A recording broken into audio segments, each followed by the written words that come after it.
Hello, what's up YouTube photographer Ronnixphotography and another tutorial, and in this tutorial I want to show you this mistake that is going to spoil or ruin your photos every single time you're retouching using frequency separation. And it may be a little bit obvious to some of you, but most of you it may not be as obvious as you may think.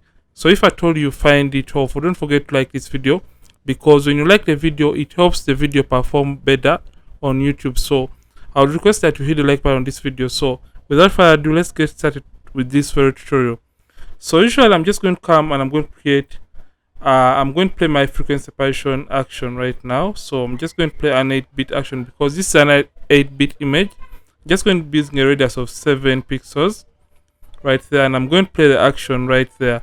So usually this is what we do when we're playing our frequency separation action every single time we are retouching images in Photoshop. So I'm just going to close this and I'm just going to switch off this because we don't need it. So the mistake we're going to be learning about in this case is going to be the lasso tool mistake. For those that use the lasso tool to do your frequency separation, this mistake is for most of you, and I've seen it a couple of times, and I felt like I should make a tutorial about this very mistake. So I'm just going to come and I'm going to select the lasso tool. So usually when we get the lasso tool, we have where it says new selection mode and the feathering. So the most important aspect right now for the tutorial is the feathering option. So what is feathering? Feathering is more like the selection edges for the lasso tool. Remember, when we're doing frequency separation and we make a selection, for example onto the skin area like this, and we try to apply our Gaussian blur to fine-tune or refine the skin tones in the image. So when you do this, when I press Q on the keyboard to show me the mask, you can see the reason for pressing Q is because I want to elaborate it for you. You can see the edges of my selection are a little bit smooth for this, and this looks okay. But if at all I press Q again, and when you press Q again, it is going to deactivate that selection. So make sure always when you're applying your Gaussian blur to the images, when you're using frequency separation, make sure that the new selection mode has been activated, and make sure the feathering is between 20 and 22 pixels, because when you leave the feathering at 0 pixels and press enter, so this is going to be the default for your feathering, or when you select the lasso tool. So when you come and we make a selection on the skin in order to apply our Gaussian blur radius on the image, when it is at 0 pixels, it means that the edges or the outlines of this selection on the skin area is going to be very sharp. So let me just use or press Q again.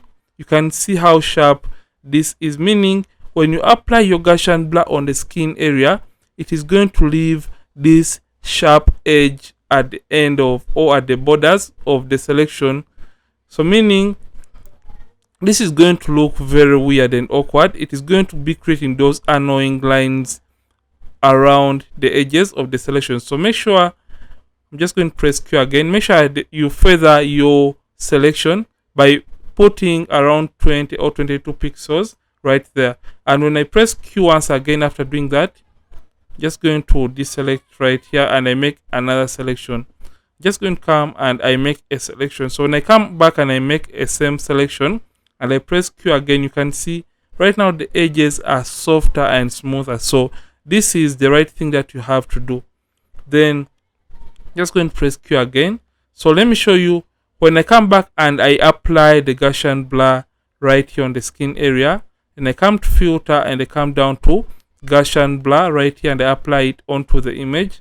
Then usually we take this up just like that, up to when we feel like we are getting a very nice and better skin texture, or a blended skin texture for the image. So I'm just going to leave it at around 24 and I press OK. So when you do this, you can see right now the outlines are not even visible at all. So usually I would recommend you first of all apply the mixer brush tool to fine tune or blend the skin tone transitions within the image. Then you apply the lasso tool. So if at all I undo what I've just done with our lasso tool for this case. I'm just going to undo. So if at all I come back and I apply it at 0 pixels, and I apply that kind of effect once again onto the skin, I'm just going to be using the same radius. If at all I come and I apply the Gaussian blur, then I'm going to come back to filter, and I come back to blur, and I come to Gaussian blur, and I apply the same radius and simply hit OK. It is going to, I'm just going to press Ctrl D, or you can as well, if at all it is new in new selection mode, just click out of the selection, and if at all you notice right here, you can see that line the selection has been able to leave, and this is not really good and appetizing at all. You can see that line it has left behind. That is why you always have to leave the feathering at around 22 pixels to create a smooth edge that is not going to be visible at the end of the retouching process.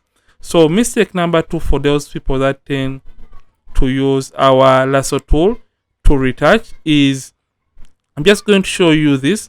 So when it comes to the nose area, most of you tend to come and you select the whole nose just like this. Just going to deselect, and I put it back to 22 pixels.